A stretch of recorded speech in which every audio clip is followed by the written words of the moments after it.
O que que trouxe o senhor para a política? O senhor está no 7º mandato como vereador de São Paulo. O que que trouxe o senhor para a política? Os primeiros 5 anos eu me preparei muito bem na cardiologia. Fiz cardiologia geral, fiz válvula, fiz estimulação cardíaca artificial, trabalhamos com pesquisa. Doutor Adib estimulava muito e nesse período conheci os camilianos. Uhum. Eu fui, trabalhar no São Camilo da Pompeia como médico do pronto-socorro. Poucos meses depois fiquei responsável pela cardiologia do pronto-socorro, depois a cardiologia do hospital. E Uhum. naquele momento, o Olavo Setúbal era prefeito em São Paulo e ofereceu para os camilianos um prédio abandonado, um esqueleto em Santana, Uhum. para que o São Camilo pudesse assumir por 50 anos e entregar o hospital pronto por conta deles. E esse é o São Camilo de Santana hoje? Exato. E naquele momento eu também já estava estudando administração hospitalar. Entendi. E nós fomos conhecer o prédio, é um contrato de concessão, uma coisa Uhum. muito séria, aprovado por Câmara de São Paulo. Na época eu não participei do debate da Câmara, mas a gente sabia que foi aprovado por lei. E eu tive aí a oportunidade do desafio de transformar o esqueleto em hospital. Certo. Os camilianos com uma capacidade enorme de gestão, Uhum. a gente estudando tudo isso, e nós passamos a fazer por etapas aquilo que gerava de recursos dentro do hospital, como é sem fim lucrativo, atendendo o antigo INPS. Na época não tinha ainda a Constituição brasileira, que é só em Uhum. 88. Isso. Então nós tínhamos a obrigação de manter 100 leitos para os chamados indigentes. O hospital teria 500 leitos. Por exemplo, a pessoa comum era atendido num setor e esses leitos era para atender pessoas de rua, situação de rua. É, Mais ou menos isso. não, é uma coisa mais triste Mais ainda. triste ainda. É bom para as pessoas valorizarem muito a Constituição de 88. Uhum. Antes de oiten Liderada pelo doutor Ulisses Guimarães. Ulisses Guimarães. Antes de 88, ou você tinha dinheiro, ou você tinha um convênio, ou você tinha registro em carteira e, portanto, você tinha direito a ser atendido pelo INPS, pelo Perfeitamente. INAMPS depois. Que se tornou o SUS posteriormente. Isso. E quem não tinha emprego era tratado como indigente. Então ele ia para a Santa Casa. Ah, então quer dizer que não precisava de eu estar numa situação de rua. Basta eu Não, ser um não. desempregado, eu era um indigente. Eu Na sua ocupava esse casa, leito na indigente. sua casa, você tem emprego, 2 irmãs não tinham, as 2 não tinham INPS e, portanto, não tinha direito ao sistema de saúde. É importante falar isso, É. E porque aí você diz: "E como é que era conduzida a saúde do Brasil naquela época?" Quase igual hoje, só que com uhum, os avanços. As benemerências das beneficências portuguesas, 65% dos hospitais do Brasil são filantrópicos, quase que todos são santas casas, nós temos mais de 3.000 santas casas no isso. Brasil, faziam esse papel com recursos de doação e recursos que recebiam do governo como repasses para que pudesse usar especificamente para atender esse cidadão que era tido como indigente. Indigente, incapaz de É, poder ocupar é. uma vaga num E hospital comum. era uma coisa tão triste que eu no meu consultório, eu montei o consultório logo no começo, porque eu fui chamado para fazer eletrocardiograma aqui na região norte, na clínica do Dr. Oswaldo Guimarães, do Largo do Japonês, na Cachoeirinha, porque Uhum. não tinha nenhum cardiologista que vinha aqui para examinar os cardíacos. E Meu eu Deus do vinha do céu. Dante Pazanese aqui uma vez por semana, e passava o dia aí. E, quando começamos a trabalhar, nós percebemos que, eh, ia muito mais além a discussão da saúde no Brasil, né. As santas casas prestavam um trabalho gigante Uhum. e nós, que trabalhávamos no Dante Pazanese, tínhamos a beleza de oportunidade de trabalhar num hospital de estado rico, e o Dante Certo. tinha tudo, fazíamos cirurgia cardíaca, fazíamos de tudo lá. Uhum. Mas esse foi um grande momento. E, quando veio a Constituição foi aquele susto, porque aí todos nós passamos a ter direito Perfeito. como saúde, aí acabou. O São Camilo naquela época tinha 100 leitos para, o indigente, para aquele que Uhum. não tinha a carteira assinada, e os outros 400 para quem tinha carteira assinada. Olha só como era, hipócrita o processo antes de 88. Eu atendia num consultório que eu comecei minha vida também junto à Pompeia, na Uhum. esquina da Pompeia com a Turiaçu, em frente ao shopping Matarazzo. Isso. E ali a paciente tinha uma hérnia e precisava de ser operada. Eu dizia: "Vá até o banco, faça um carnê de INPS e paga a primeira parcela como costureira. Não tinha como cobrar. Ia lá, fazia aquilo, no dia seguinte procurava a gente no hospital e eu já podia interná-la. Que é isso? Se ela deixasse de pagar o carnê, ela já estava operada. Entendi. Então, isso acontecia como era uma forma que a gente tinha de burlar para Era uma poder. estratégia Era uma para poder estratégia atender a pessoa que não tinha condições. errada, É isso. equivocada, não havia fiscalização, mas não havia o impedimento do atendimento, mas era uma coisa constrangedora. Uhum. Você pedir para alguém pagar um carnezinho, fazer de conta que era costureira, ou qualquer atividade, eh, de espontânea contribuição, como contribuinte espontâneo, Uhum. e ter o carnê. É uma situação muito delicada. Muito delicado. 88 foi um choque no Brasil, né, Uhum. para todos nós. Aí É. veio a Constituição. Agora você pode divulgar sua marca no mais novo produto do jornal Folha Noroeste, Perfil Mídia Indoor, presente nos maiores comércios da região Noroeste. Entre em contato 011 98959 9367. E É, só para a gente voltar um pouquinho para quem está assistindo agora, que é mais da nova geração, o Shopping Matarazzo, ele funcionava onde é hoje o Bourbon, né? exatamente, exatamente. Então, hoje É, nós temos o é. Shopping Bourbon, a Arena do Palmeiras, e ali, naquelas proximidades, era o É. Shopping Matarazzo. O que tinha ali, nunca mais nós vamos ter com tanta eficiência, é que em frente ao Shopping Matarazzo, tem uma coisa que a gente guarda com tanta saudade quanto a gente guarda saudade do Hospital Sorocabana, Uhum. que era o pronto-socorro da Lapa. Pronto-socorro da Lapa, funcionava ali. Aquele pronto-socorro, ele deu exemplo para o Brasil inteiro em eficiência e velocidade no atendimento de situações graves, baleado, esfaqueado, grandes acidentes. A velocidade com que aquela equipe trabalhava, atendia e a resolutividade deles, na época não tinha tomografia, não Uhum. tinha nada disso, era com raio-x. A experiência daqueles médicos impressionava. Todos queriam fazer um estágio para poder aprender a lidar com isso. E essa deficiência no atendimento ao cidadão comum, a pessoa que era desempregada, a pessoa que não tinha uma carteira assinada, a pessoa que não tinha condições de pagar um carnê do INPS, foi isso que trouxe o senhor para a política? É, com a Constituição me assustou muito, né, nós Uhum. participamos de algumas discussões, daquele trabalho que era feito aqui na base para poder levar as coisas até Brasília. Aquilo apaixonava muito, né. Uhum. Mas, o envolvimento nosso com o hospital era muito grande, São Camilo e Santana. Um hospital de 500 leitos, 25.000 metros quadrados de área construída, e numa região que não tinha leito de UTI, nós deixamos 5 UTIs naquele hospital prontas. Não tinha cirurgia cardíaca na Zona Norte, nós montamos o melhor serviço de cirurgia cardíaca de São Paulo, depois do INCOR e do Dante, Uhum. era o São Camilo de Santana. Cateterismo, tomografia, ressonância magnética, transplante renal. Meu Deus. Passamos a fazer tudo isso num hospital sem fim lucrativo, ele virou o HC da Zona Norte, Uhum. eh, e a gente percebeu que as coisas da saúde eram possíveis sim, mas a gente tinha que assumir com muito envolvimento, muita paixão.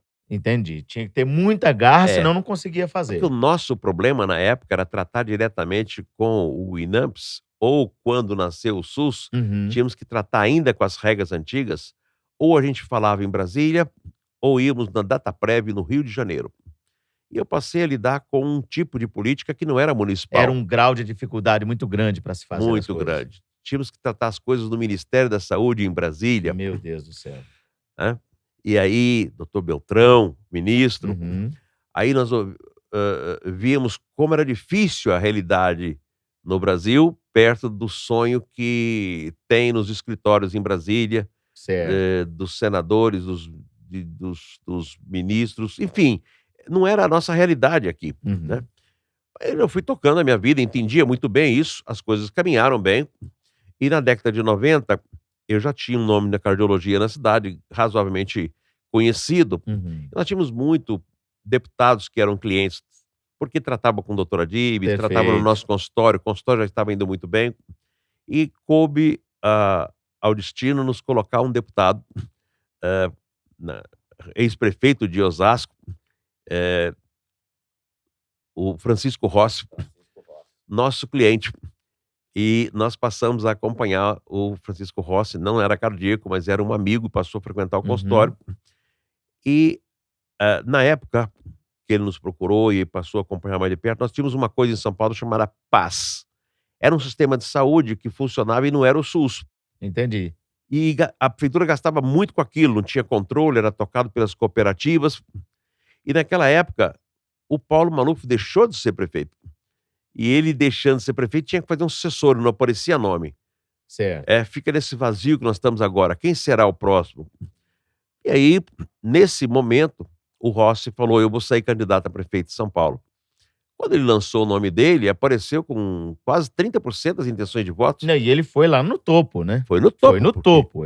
Perdeu por detalhe. Ele tinha sido um tremendo prefeito em Osasco, o recall Uhum. aqui da cidade do lado era muito grande. E aí foi muito interessante, porque ele falou para mim: tem que escrever um projeto para que a gente possa mexer no PAS. Nós não podemos falar mal dele, porque as pessoas estão muito felizes, porque atende muito rápido. Perfeitamente. Mas aí ele não falava a segunda frase, e ninguém tinha coragem de falar a segunda frase. Atende rápido, mas não tem resolutividade. Então eu fazia o diagnóstico da pedra no rim, mas eu não tinha como tirar, porque não tinha Como não estrutura. tinha como Eu tratar. fazia diagnóstico da pedra na vesícula, mas eu não tinha como tratar. Entendi. E aí, mas o importante é que estava muito próximo da eleição. E as pessoas gostando muito. E a propaganda do Paulo Maluf, do PAS, era muito grande também. Uhum. Aí veio um candidato diferente, veio o Celso Pitta. E ele me levou uma fichinha e disse: assina, sai candidato pelo nosso partido. Chamava PDT. PDT. Disse: bom, eu nunca vi Leonel Brizola de perto, mas sabia da existência dele, e minha relação era só com o Rossi. E o Pitta era um candidato do Maluf. Era um candidato do Maluf com 2% de intenção de voto. Isso. Quando apareceu. E aí eu assinei aquilo, e aí nós saímos candidato pela primeira vez. Eu vim para a região aqui conhecer, porque a gente conhecia muito pouco. Uhum. Algumas pessoas, todo o meu trabalho político, na verdade, era só as pessoas do meu consultório, que a gente tinha uma relação muito estreita. Eu dava aula na administração hospitalar sobre gestão de corpo clínico, Uhum. e a gente reforçava muito a relação médico-paciente. Ela é sagrada, é intransferível, ela tem que ser muito Perfeitamente. forte. E eu tinha essa relação muito forte, tenho até hoje. E aquilo me trouxe uma oportunidade muito grande de falar com os pacientes. Mas aí a gente não tinha experiência política nenhuma. Uhum. Aí eu falar foi por telefone. Tinha E- vontade, tinha sonho, É. tinha desejo, mas não tinha conhecimento político. E nos fizeram santinho. E aí os pacientes mesmo se encarregaram de sair entregando para os amigos mais próximos, para as famílias, telefonando. Às vezes eu recebia lista de pessoas que tinham telefonado. Naquela época não tinha a urna eletrônica ainda? Ou já tinha? Não tinha. Não tinha, era, Não tinha. era o voto impresso. E aí, nossa eleição foi quando teve uma verdadeira dilúvio. Foi num domingo com muita chuva. E aquilo me preocupou muito. Falei: bom, meus pacientes são todos idosos. Uhum. A chuva vai atrapalhar muita gente chegar no período Chegar da até tarde. a urna. Mas conseguimos. Nós fomos o segundo mais votado na época da O senhor lembra quantos coligação. votos o senhor teve na primeira eleição? 14.900. 14.900. O que na época era muito grande. O mais votado foi o Jorge Taba, com toda a igreja Seixonoye, fez 17 mil na nossa coligação. Uhum. E depois de mim, com 12 ou 13 mil, veio a Maeli Verginiano, que foi a primeira evangélica eleita pela pela Assembleia de Deus. Do Belém. Do Belém isso. ou do Brás? É Belém, né? Isso. Isso. E o Viviane Ferraz, com alguma coisa perto de 13 mil. Também, alguma coisa assim. Então assim, o senhor é remanescente da Maeli, eu- do Viviane Ferraz, Calvo. Não, Calvo não é nessa eleição. Doutor Calvo não. Dos Mas- 55 que entraram, Uhum. hoje na Câmara só tem 5. Só tem 5. Depois do 7º mandato, nós estamos com 5. Quem são eles, senhor? O senhor Milton lembra? Leite, Milton Leite. Arcelino Tato, Gilson Barreto, eu. O senhor e... Faltou um aí. Eu também não... só isso. Agora né? É impressionante. É impressionante É mesmo. impressionante. Se você procura um salão de cabeleireiros com boa qualidade, atendimento e profissionalismo, você precisa conhecer Moura Cabeleireiros. Nesse momento que estamos enfrentando, sabemos o quanto é importante cuidar da saúde mental e da autoestima, já que ambos estão ligados ao psicológico. Que tal fazer uma mudança no visual no Moura Cabeleireiros? Fazer luzes nos cabelos, as unhas, um corte especial, morena iluminada ou um ruivo lindo? Se transforme e renove a sua autoestima. Vamos pensar mais no autocuidado, no amor próprio e focar mais em si. Mas tudo isso sem deixar de lado a segurança e saúde durante a pandemia. Moura tem 2 endereços, Avenida Mutinga 1650 e também no Tietê Plaza Shopping. Moura Cabeleireiros. E nesses 7 mandatos, vereador, qual foi o maior desafio do senhor? Olha, o senhor chegou cheio de vontade na Câmara Municipal. Porque a pessoa, quando é eleito, ela chega achando que vai mudar o mundo. E qual foi o maior desafio do senhor, ou talvez a maior decepção do senhor, quando o senhor tomou posse na Câmara Municipal? A maior decepção, quando cheguei na Câmara, foi que, naquele momento, eu dava aula de administração hospitalar, a gente dava aula de cardiologia, e todo o meu conhecimento não servia para a Câmara. Entendi. Era um mundo cheguei lá, totalmente outro diferente mundo. pro senhor. Aí lá, você tem que chegar e usar da inteligência. Uhum. E a inteligência manda que todos nós examinemos bem quem está do nosso lado e quem é que tem um pouquinho mais de experiência. Na época era contado por cabelos brancos. Hoje não é mais, porque você põe o cabelo da cor que quer. Perfeito. Então, a primeira coisa que eu fiz foi vou procurar o mais experiente para conversar. E encontrei uma figura incrível, Brasil Vita. Brasil Vita. Extraordinária, culta. E os conselhos que o Brasil Vita me deu ao longo de uns 2, 3 meses que eu fiquei alugando a cabeça dele, valem até hoje. Então, Você nunca viu falar em escândalo na vida do Brasil Vita, você nunca viu, não tem nada contra.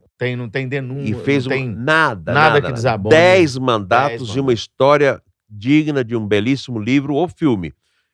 Porque ele pegou e passou por todos os governos sabendo ser um lorde nos momentos de maior conflito.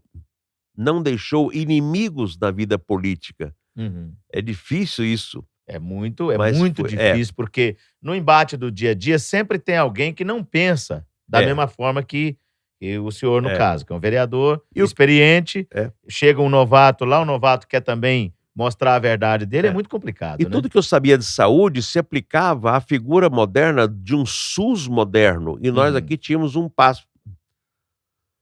Veja que nós entramos em gestão plena, eu entrei em 97, portanto, 97. meu primeiro dia.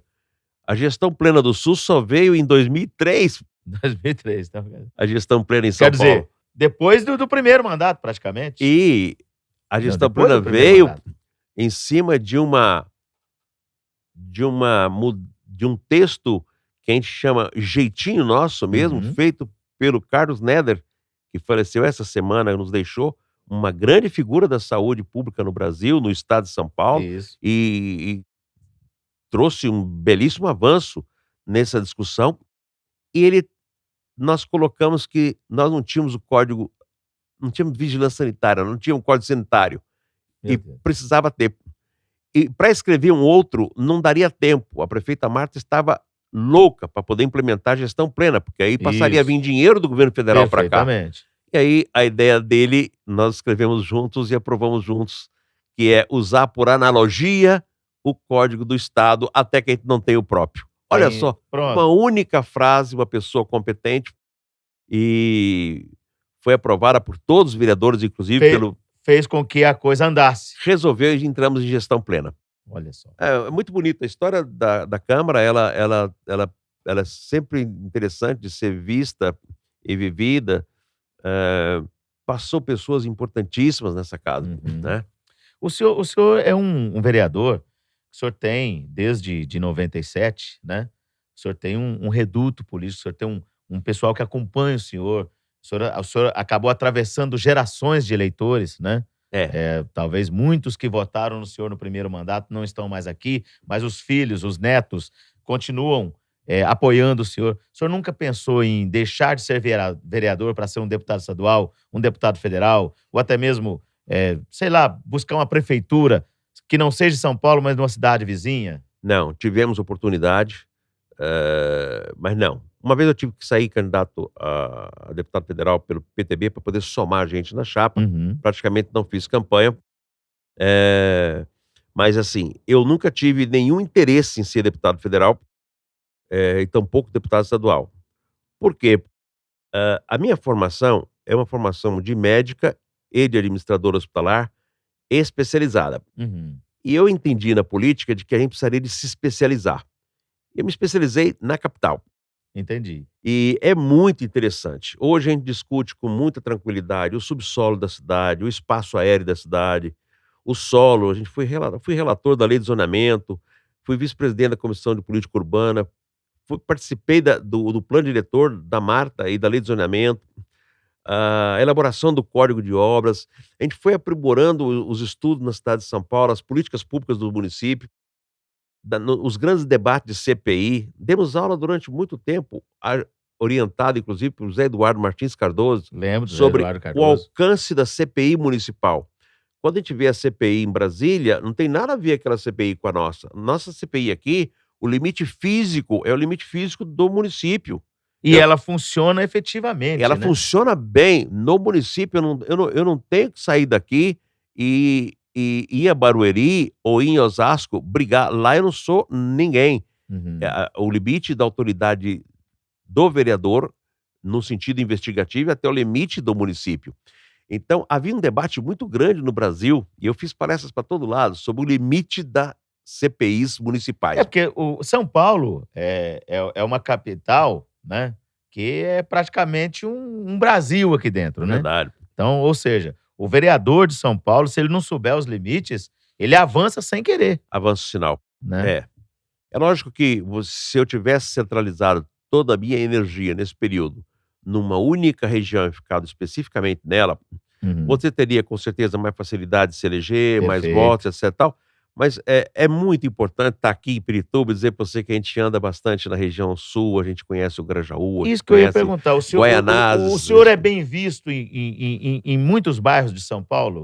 Eu fico feliz por isso, porque a própria saúde me trouxe essa oportunidade. Uhum. É muito difícil você encontrar alguém que não sei, você já foi médico de uma tia minha que mora lá em Pirituba, quando eu estou na Zona É Sul. isso. Ou alguém que mora na Pompeia, perto do seu consultório e tudo, e eu estou falando com uma pessoa de Santa Amaro. A cidade é muito interligada, né? Mas aí eu vi que também os mandatos acompanharam os chamados eixos de mobilidade urbana. Quando da evolução desse caminho que vai para a Zona Leste via metrô trem, o meu consultório hoje tem um percentual de pacientes que vêm da Leste que já assusta. É só para quem está assistindo entender, o senhor hoje é vereador, mas o senhor mantém um escritório e atende os Mantém meu pacientes? consultório. Estou vindo agora do consultório. Comecei às 7h30 hoje, não abro mão do consultório por nada, por nada. Perfeitamente. Não atrapalha a vida pública. Nós devemos estar na vida pública e devemos ter profissão. A Perfeitamente. política não deve ser uma profissão. Você está em cargo de representação. Então, a gente trabalha com medicina, continua. Então o senhor é adepto daquela frase, eu não sou vereador, eu estou vereador. Estou vereador, temos uma equipe de cardiologia, um grupo que acompanha, participamos plenamente de todas as ações do Covid de março do ano passado até agora, com um grupo de pessoas nossas, médicos jovens que podem ficar entrando em UTI sem nenhum risco. Eu sou intensivista, eu tenho uma especialização em terapia intensiva. Morro de vontade de ficar dentro de terapia intensiva, porque foi onde eu mais aprendi medicina. Nada é mais rico em termos de aprendizado do que viver dentro de uma UTI. Mas, na condição de um vírus que eu não conheço bem, não era prudente eu estar dentro da UTI. Então, na equipe, nós temos jovens médicos. Perfeito. Eu tenho um genro que é médico, que é do INCOR, que trabalha também no Einstein. Ele tem plena condição de visitar paciente para mim, ou pacientes nossos, nesses ambientes. Perfeito. Nós temos outros colegas mais jovens que podem, com muito menos risco. Então, eu centralizei meu atendimento no período da Covid no meu consultório, Uhum. porque as regras de segurança foram boas, e são boas mesmo. A barreira da máscara, a barreira do álcool, a barreira do distanciamento, como nós estamos aqui, funciona. Ninguém no consultório pegou Covid. O senhor é adepto ao tratamento precoce? O senhor acha que existe tratamento precoce para Covid-19? Não. Nós fizemos um verdadeiro barulho com o nosso grupo quando alguém, final de fevereiro, começou a falar de Uhum. ivermectina. Eu tenho atividade rural, a gente usa bastante Certo. ivermectina no campo, nós respeitamos uma medicação extraordinária como vermífugo, mas em hipótese nenhuma, jamais, e nenhum paciente meu usou. Entendi. Então, esse tratamento do tal do kit, nós não usamos nenhum dos produtos. É lógico que nós temos, fomos, logo no início, começamos a usar o corticoide, Uhum. quando do momento correto do corticoide. O corticoide é extraordinário no tratamento, salvou vida demais, na hora exata. Quando a gente Exato. dá o No corticoide combate antes, à inflamação. No quando a gente combate dá antes é isso. isso. Porque você tem a primeira fase da virose, que é uma fase proliferativa do vírus, Uhum. uma fase de multiplicação, e uma outra que é a fase inflamatória. Perfeitamente. Nesse momento eu posso Que é o agir, momento mais crítico, o momento que precisa de uma sem dúvida. uma intervenção mais Quando a gente entra com corticoide na hora errada, você alonga a doença, complica o paciente muito mais, ele permanece mais tempo na UTI. Enfim, eh, tem que ser tratado com a prudência e o acompanhamento de uma coisa que todos os brasileiros já conhecem, a palavra chama protocolo. E nós acompanhamos literalmente os protocolos que o Einstein faz, que o HC faz, que os grandes hospitais de São Paulo aplicaram. uhum. E isso está disponível, eles encaminham, os médicos recebem isso, e a gente trocava ideias. E nós passamos a usar tudo aquilo que estava na ponta. A cada mudança do protocolo, a gente fazia as nossas. Uhum. E isso trouxe um resultado muito bom. Graças a Deus, perdemos poucos pacientes, mas acompanhamos a perda de um número muito grande de pacientes que demoraram a chegar, Uhum. né, demoraram muito a chegar. Esse era um problema no começo do tratamento, depois foi um problema por causa da dificuldade da vaga, que São Paulo, graças a Deus, não passou por isso, Isso. mas nós recebemos muito pacientes. Eu recebi pacientes de Manaus naquele período crítico. Naquele período É, crítico que é, Manaus, é, ficou, como diz o outro, entrou em estado de choque mesmo, é verdade. E né, aí você diz: calamidade pública. "Poxa, o paciente de Manaus te achou aqui?" Não, são amigos nossos da região do Brás Pari, comerciantes, e que foram para lá naquele período, estavam fora da cidade, pescando, e por azar alguém teve o covid, estava com covid, complicou, vieram mal para cá. Então, a gente atende telefone, nós não Uhum. deixamos de atender celular, meu celular é aberto mesmo, Perfeito. e aí a gente teve que acompanhar. Alguns a gente não conseguiu trazer, porque precisou de ser entubado antes para depois vir. Uhum. Muitas vezes o cara fala: "Tá com covid", e entra no avião. Não é assim, Isso. não é assim. Às vezes a transferência leva a riscos grandes. Às vezes é Perfeitamente. mais seguro Para transferir o entubado. paciente e para terceiros, né? Claro. Não, e para o paciente, às vezes é mais seguro trazer o paciente primeiro entubado. Uhum. Então é uma coisa muito difícil. Mas assim, nesse período nós todos aprendemos. Eu aprendi demais, descobrimos o tanto que nós não sabemos nada. O Estamos tanto que ainda o ser humano é frágil. frágil, estamos ainda diante de uma doença, que ainda nos deixa cada dia que passa mais assustado.